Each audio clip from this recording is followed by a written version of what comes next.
अस्सलाम वालेकुम everyone, welcome to my YouTube channel. तो आज की वीडियो में हम बात करने वाले हैं कि हम अपनी पब्लिक स्पीकिंग स्किल्स को कैसे इंप्रूव कर सकते हैं। तो मैं आप लोगों के साथ कुछ पॉइंट्स शेयर करूंगी जिन पे मैंने अमल किया था और जिन पे फोकस करके आज मैं 200 लोगों के सामने, 300 लोगों के सामने, 1000 लोगों के सामने बात करने से नहीं कतराती।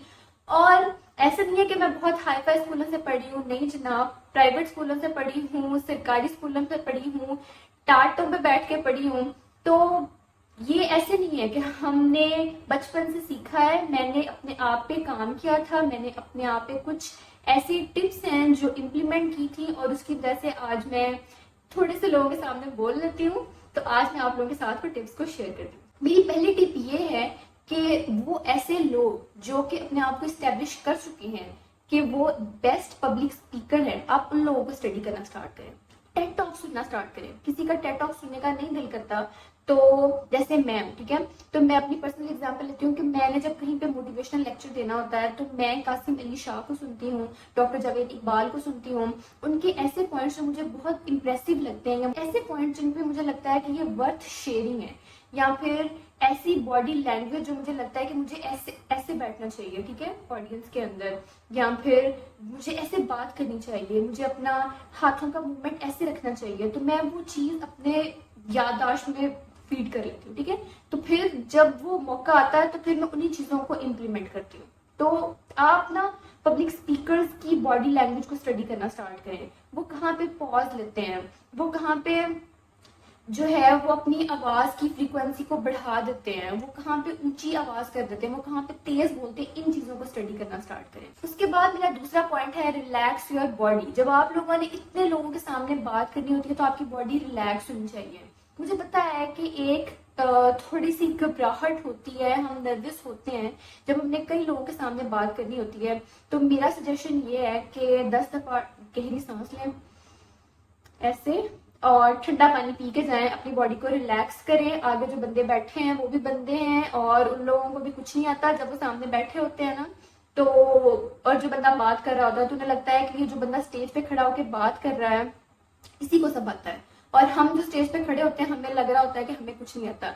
जब हम स्टेज पे खड़े हैं तो हमें कोई ना कोई बात तो है, अगर कोई बात नहीं भी है तो हमने अपने आप को इतना कॉन्फिडेंस रखा है, अपने आप पे यकीन जो रखा है, इसीलिए हम स्टेज पे खड़े हैं। यकीन करें कि जब मैं फर्स्ट टाइम स्टेज पे गई थी ना तो मैं कितने साल की थी, तो मैं 19 साल की थी, ठीक है। तो ऐसे नहीं है कि बचपन से ही हर बंदा सीख के रहता है, नहीं, पहले अपने आप को चैलेंज करना पड़ता है, अपने आप को कंफर्ट जोन से निकालना पड़ता है।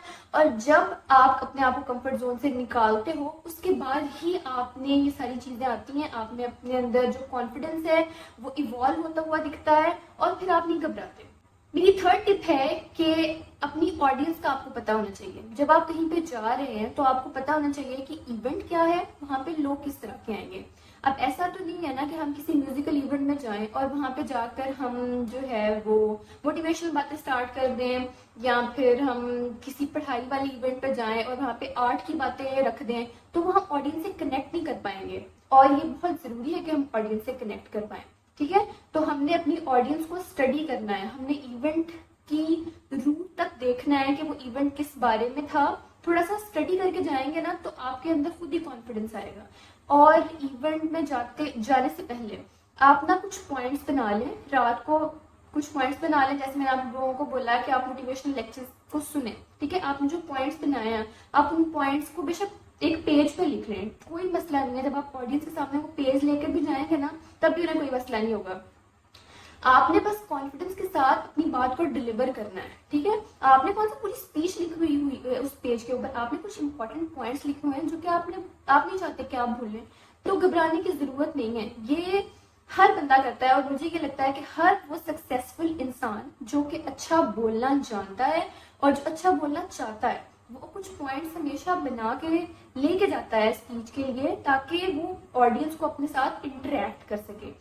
और जब आप स्टेज पे खड़े हों तो आप ऑडियंस के मुताबिक वहाँ पे जो उनकी इंटरेस्ट की बात हो उसके बारे में भी बोल सकते हैं। या अगर आप इतने स्पॉन्टेनियस नहीं हैं और आपको इतना बोलना नहीं आ रहा तो आप अपने पॉइंट्स जो आपने रात को लिखे थे आप उन्हीं के बारे में बोल दें। बस कॉन्फिडेंसली बताना है ना कि आप क्या बात करना चाहते हैं। میرا نیکسٹ پوائنٹ ہے ویژول ایڈ. جب آپ بات کر رہے ہوں تو ہم نے سیدھا دیکھنا ہے, آڈینس کی آنکھ میں آنکھ ملا کے دیکھنا ہے. یہ بات آپ یاد رکھیں کہ جب ہم کسی کی بھی آنکھ میں آنکھ ملا کے دیکھتے ہیں نا تو آٹومیٹکلی ہمارے ارد گرد ایک اورا کریٹ ہو جاتا ہے جس میں اگلے بندے کو لگتا ہے کہ اس کو بہت آتا ہے. ٹھیک ہے, تو بے شک آپ کو کچھ نہ آتا ہو, میں نے اپنی ایک ویڈیو میں بولا تھا کہ fake it till you make it. ٹھیک ہے, تو ہم یہاں پہ بھی یہی کر رہے ہیں. کچھ نہ بھی آتا ہو تو ہم اتنا فیک تو کر ہی سکتے ہیں نا کہ ہمارے پاس کانفیڈینس ہے, اور جب کانفیڈینس آ جائے گا تب تو آ ہی جائے گا. لیکن اگر آپ میں کانفیڈینس نہیں ہے تو آپ لوگوں نے پریشان نہیں ہونا کہ وہ ہم کسی قابل نہیں ہیں, ہم اسٹیج پہ کھڑے نہیں ہو سکتے. نہیں, آپ ٹرائی کریں, ٹرائی اگین. ٹھیک ہے, پہلی دفعہ اسٹیج پہ جاتا ہوا ہر بندہ ہی گھبراتا ہے. کتنی دفعہ گھبرا لیں گے؟ 1 دفعہ, 2 دفعہ, 3 دفعہ. جب 20ویں دفعہ اسٹیج پہ جائیں گے نا تو آپ لوگوں کو سب پتا ہوگا. اور کوئی بھی بندہ ایسا نہیں ہوتا جو کہ پیدا ہوتے ہی جناب فن خواہ بن جائے. نہیں, ہر بندہ اپنے آپ پہ کام کرتا ہے, ہر بندہ پریکٹس کرتا ہے, ریہرس کرتا ہے, اور پھر ہی وہ امپروو کرتا ہے. چلیے جی, اسی کے ساتھ آج کی ویڈیو کو ختم کرتے ہیں. اگر آپ لوگوں کو ویڈیو اچھی لگی ہو تو ویڈیو کو لائک کریں, چینل کو سبسکرائب کریں. ملتی ہوں نیکسٹ ویڈیو میں, تب تک کے لیے اللہ حافظ.